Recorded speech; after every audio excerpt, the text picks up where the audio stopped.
Eu me lembro que foi numa terça-feira, eu encontrei a mãe e a tia Vanida lá em casa. E normalmente a gente se reúne quando acontece alguma coisa triste, né? Ou é um velório, é alguma coisa assim. Eu falei, não, sábado eu vou chamar as meninas, para quem não conhece, chamam de meninas, lá em casa pra gente se reunir. Porque a gente tem que se reunir para comemorar a vida. Não é só comemorar coisa triste, a gente tem que comemorar a vida, a gente tem que reunir a família, a gente tem que criar memórias. E nesse sábado nós reunimos lá em casa, como sábado adentro, tomando chimarrão e comendo salgadinho lá em casa. Estava eu, a Bárbara, a Jussara também estava lá. E disse, não, nós vamos fazer um encontro da família. É um sonho meu de muitos anos atrás, que graças a Deus, vou agradecer, a gente está podendo se reunir boa parte da família. Pena que algumas pessoas não podem estar presentes, mas a gente tem justificativas, algumas pessoas estão doentes, então é justificável quem não pode estar presente. E naquele dia surgiu essa vontade de a gente se reunir. Montamos um grupinho no WhatsApp, eu, a Bárbara, a Marcela, a Mari, a Jussara. A gente viu a possibilidade do Justo, que é a pessoa mais longe da família, quando que ele poderia estar aqui, ele mora em São Paulo. E nisso surgiu essa data de hoje, 2 de junho. Espero que seja a primeira. Se Deus quiser, ano que vem a gente vai fazer uma data, uma outra banda, um encontro melhor. A gente fez meio que de apuro. Espero que todos gostem. Foi organizado com o maior carinho, sabe? O importante não é nem local, nem coisa, o importante é a gente estar aqui, sabe? O importante é a gente criar essas memórias e registrar esse dia de hoje. A Bárbara vai fazer uma pequena leitura do pouco da história da família e depois a gente dá continuidade. Então assim, pessoal, eu vou ler mais ou menos a história de como os Roça chegaram no Brasil, o que a gente conseguiu de dados, de informações com elas, algumas histórias que a gente conseguiu juntar para poder fazer uma história de como eles chegaram no Brasil. Então assim, em 21 de novembro de 1889, nasceu Giuseppe Roça em Santa Giustina, Belo Luno, Vêneto, na Itália, filho de Funcio Roça e Giovanna Esponga. Vieram para o Brasil, pois a Itália estava passando por dificuldades socioeconômicas e a guerra também as assustavam bastante. Então, eles se instalaram em Taquara do Novo Mundo, que é no Rio Grande do Sul. Logo após, eles mudaram-se para Capinzal, onde casou-se com Genuefa Belotto, em 25 de maio de 1917. Eles tiveram 10 filhos, exatamente a gente não sabe o nome de todos os filhos, mas enfim, alguns, a mãe conseguiu lembrar, o tio Nísio, Ricardo, Joana, Ida, Fioravante, Adelina, Catarina. E ele faleceu em 10 de abril de 1953, aos 63 anos. Ricardo Roça nasceu no dia 6 de julho de 1912, em Taquara do Mundo Novo, no Rio Grande do Sul. Casou-se com Catarina Pellegrini em 18 de junho de 1932, em Capinzal. Ele com 20 anos e ela com 18 anos. Tiveram uma vida dura, com poucos recursos. Começaram no cultivo da terra na linha Gardina, em Campos Novos. Mas a vida lhe pregou uma peça, com problemas de visão e levar a Caxias do Sul no médico, e é proibido de continuar na agricultura por não poder carregar muito peso e com problemas de claridade do sol. Nasce então Armelindo, que seria o filho primogênito. Seu primeiro filho, que falece com 13 dias de vida por meningite. E o avô, Ricardo, se encontrava no exército. Alguns anos depois nasce a Lourdes, Terezinha, Ivani, Ivanilde. Então eles resolvem vender a propriedade na Galdina e vão morar na Barra do Leão. Lá eles possuem um comércio que na época se chamava Bodega, próximo à estação ferroviária. Catarina fazia o almoço, a minha mãe fala que ela fazia almoço, o almoço deles era ovos fritos, arroz e sardinha pescada, para os viajantes que ali passavam pela ferroviária. Ricardo revendia alfafa para o exército alimentar os cavalos. Ele comprava milho e feijão a granel, ensacava e revendia. Uma coisa muito importante que eu chamo muita atenção, assim, que o nono Ricardo, ele caçava cobras, e a mãe disse que ele sempre colocava umas caixinhas, essas cobras, e mandava para São Paulo, para o Instituto Butantan, para fazer o soro antiofídico. Assim era a renda da família deles. E daí a família lhe prega outra peça. Aparece o senhor Guilherme Souza. Ele propõe sociedade com o nono, e daí Ricardo aceita. Mas esse senhor ele foi meio desonesto, e na verdade a família acabou falindo os negócios. E com esse desgosto, o nono Ricardo acabou caindo na bebida. Então Catarina resolve vender tudo o que tinha sobrado ainda na Barra do Leão. Aí eles compram uma terra e vão para Santa Bárbara. Suas filhas ajudavam na roça, porém Terezinha fica morando na Barra do Leão com 11 anos na casa dos Braganhona, para poder estudar, pois Ricardo sonhava que fosse professor. E voltava para casa 2 vezes por mês, atravessando o rio de bote. Suas irmãs trabalhavam duro, ajudando a família. Vendiam figo, uva, suíno, ovos, galinha. Tinham várias caixas de mel que comercializavam para manter a família. Elas também estudavam na escola próxima de casa. Em 1950 nasce Antônio, o nosso querido tio Toninho, que é falecido, e em 1952 nasce Elizabeth. Mas em 2 de abril de 1954, Ricardo falece aos 42 anos, vítima de um câncer na garganta. Então, a nona Catarina fica com todas as meninas na casa ainda, e a tia Bete tinha só 1 ano e meio e o tio Toninho 3 anos. Assim, passa-se alguns anos, os vizinhos diz que sempre colaboraram muito com eles em ajudar. E nona Catarina sempre foi uma mulher de muita coragem. Suas filhas eram muito trabalhadoras, cuidavam da roça, dos animais, e aos poucos foram casando. Lourdes casa-se com o Hermindo Rabaioli. A mãe conta que o tio Hermindo vinha ajudar a fazer a terra, assim eles se conheceram e a tia Lourdes acabou casando com o tio Hermindo. Daí depois a tia Vani casa com o tio Carlos, que o tio Carlos é professor e vizinho aí. A tia Ivanilde casa com o tio Mingo, que diz que o tio Mingo vinha jogar bola no Beija-Flor, era um atleta, né tio Mingo? Colorado, inclusive.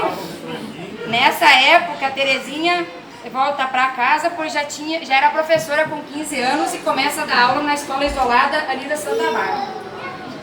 E ela dá aula para alguma das meninas, não sei para quem que ela chegou a dar aula, e ela dava aula para o tio Toninho também. Catarina então vende a propriedade para Ivani e Carlos e vai com os 2 filhos menores morar para Capinzal. E a mãe, a Terezinha, fica morando com a tia Vani e o tio Carlos para poder dar aula ali na escola, porque não tinha como se locomover.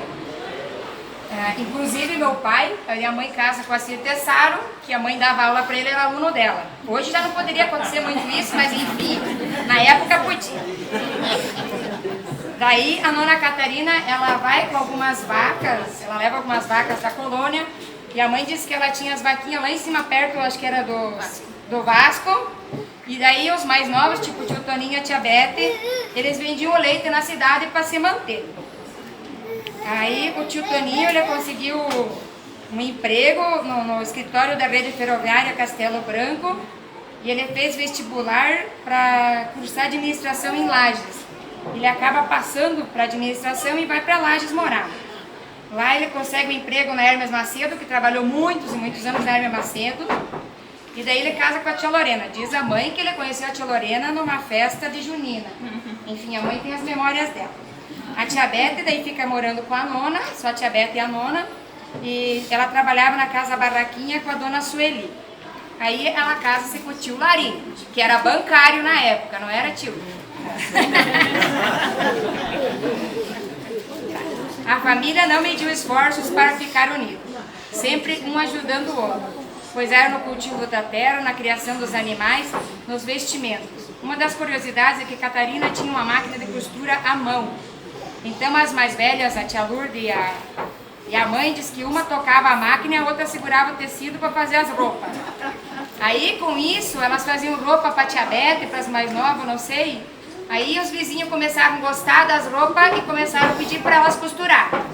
Aí a nona Catarina, como tinha espírito de empreendedora também, comprou uma máquina com pedal para elas também ajudar na parte econômica da família.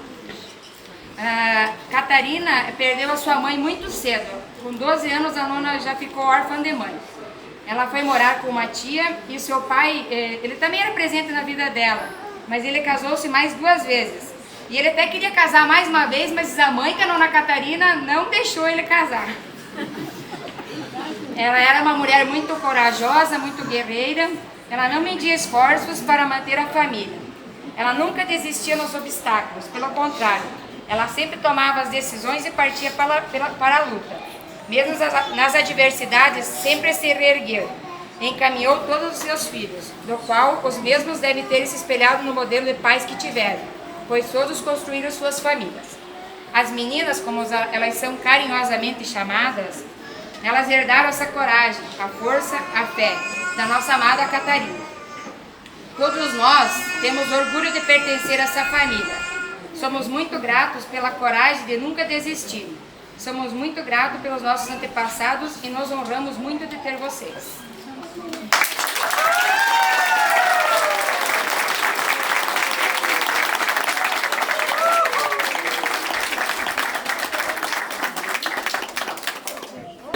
Pessoal, só para dar continuidade, acho que só fazendo um fechamento nessa história, pensando em alguma coisa para falar nessa semana, posso dizer que a nossa maior herança é isso que eles passaram, é isso que o Nona e a Nona deixaram para elas, é isso que elas estão deixando para nós, netos, bisnetos, tataranetos, e que a gente leve isso para frente. A Nona Catarina, ela sempre foi muito guerreira. Domingo que vem ela vai fazer 23 anos que ela faleceu. Tive a honra a Lília, na verdade, e o Adalberto foram os que mais conviveram com a Nona Catarina. Até eu estava conversando com ela antes, eu disse assim, a mãe sempre fala assim, mãe, como é que a gente conviveu muito com a Nona Catarina? Porque eu me lembro que ela tinha, nós chamava de velhinha as flores, que eram umas florzinhas amarelinhas que ela tinha na casa dela, e a mãe dizia, mas nós não podia muito ir, porque o pai sempre era ocupado, eu não dirigia, então a gente não ia.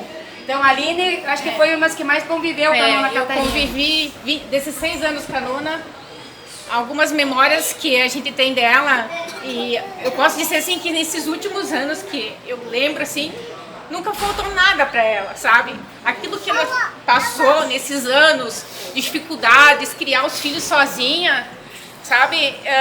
Orgulho que ela teve uma vida tranquila. Precisava de médico, eu ia médico lá em casa, ou levava. Nunca faltava o tal do copinho para ela, que ela mandava comprar, que é o popular iogurte. A bolachinha, a balinha dela escondida no guarda-roupa para ninguém mexer, sabe?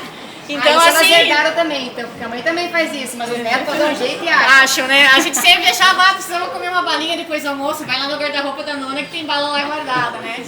Então, assim, coisas que ficaram da Nona, que eu hoje também eu sou, em virtude dos meus pais estarem trabalhando fora, ela que criou, tanto eu quanto meu irmão, né? Então ela dava banho, ela cuidava, a minha conta ela cuidava dos vizinhos, 40 dias de fulano de tal, 40 dias de fulano de tal. Então eu posso dizer assim, falando da Nona, né, que eu mais tive o prazer de conviver com ela, ela foi uma guerreira. E eu tenho certeza que se tem uma pessoa que está orgulhosa pra gente estar aqui reunido hoje, é ela lá em cima. Acho que a minha ligação com a Nona até hoje é muito forte. Eu brinco com a mãe que às vezes eu tenho problemas na empresa e eu só falo, Nona, me ajuda. Sexta-feira aconteceu isso. Estava com um problema para resolver, eu só disse, Nona, me ajuda. Meia hora depois estava resolvido. Então é uma ligação que eu tenho muito forte com ela. A gente tinha nossas picuinhas, eu não vou tomar banho, eu não me sujei hoje, né? Eu não sei o que mais. Mas assim, ela foi uma guerreira e eu tenho certeza que a gente tem que ter orgulho dela por tudo, porque a gente está aqui reunido, as filhas estão aqui com essa vitalidade, sabe? Ninguém diz que elas têm essa idade, então a gente só tem que levar isso adiante, que vocês levem o que elas passam para vocês e que a gente possa ir levando para gerações e gerações, tá? Muito obrigada a cada um que veio aqui. Espero que o ano que vem a gente faça de novo e vamos fazer, né? Vamos fazer, a gente vai organizar talvez de uma outra forma, às vezes... Então esperando, se vocês tiverem ideias também, ajudem-nos também. Então a gente vai tentar se organizar de outra forma, mas a gente vai continuar se reunindo. A gente precisa levar isso, levar essa história adiante. E que a gente, que nem eu disse, que a gente se reúna quando a gente está em momentos felizes, sabe? Que nem eu falei, pena que algumas pessoas não estão aqui, a gente sente muita falta dos filhos do tio Toninho, mas eles têm a justificativa deles, né? Que a gente possa hoje agora almoçar, a gente possa comemorar entre nós aqui. Minha tia Terezinha foi minha catequista, foi minha professora. Lembro que eu fiz em São Carlos até o quarto, depois meu pai e minha mãe, ele queria que eu estudasse, eu fiz a quarta série, repeti a quarta série do Vilá Santa Bárbara, eu saí de São Carlos e acabava na Santa Bárbara, ela era minha professora e minha catequista. Não vou falar muito, porque eu lembro que ela, nas catequeses, lembro até hoje, ela ensinava, um dia ela disse assim, a catequista dela era 40 e poucos alunos. 40 e poucos alunos, né, mãe? Quantos alunos a senhora tinha de catequese? A primeira Eucaristia eu preparei 33 crianças. Foi quando foi na primeira missa solene do Frei Jorge Pissarro. 33 crianças. Na primeira catequese, na sua não sei. Depois eu era mais coisa. Daí o que eu estava dizendo, só vou terminar. Ela falou assim um dia na catequese para todos os alunos dela, coisa que ela disse assim, que uma vez por dia, pelo menos, nós temos que se lembrar que existe Deus. Daí eu fiquei com ela, porque eu me lembro como fosse até hoje. O que significa lembrar uma vez por dia que existe Deus? Até hoje eu lembro. Por isso que é bom hoje ensinar para as crianças a religião, coisa, nós somos assim mais ensinar, existe Deus acima de tudo. Até hoje eu lembro dela. Ela foi minha professora, minha catequista, coisa que ela falava que eu não essa que eu digo, ela uma vez por dia tem que se lembrar que existe Deus. E eu hoje todo dia estou aqui falando Deus. Amém. Alguém mais quer falar alguma coisa? Aproveitando o ensejo do que ele falou de Deus, né? Independente de religião de cada um, a gente só queria rezar um Pai Nosso.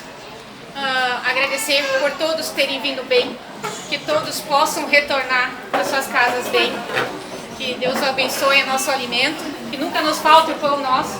Então que a gente pudesse rezar um Pai Nosso.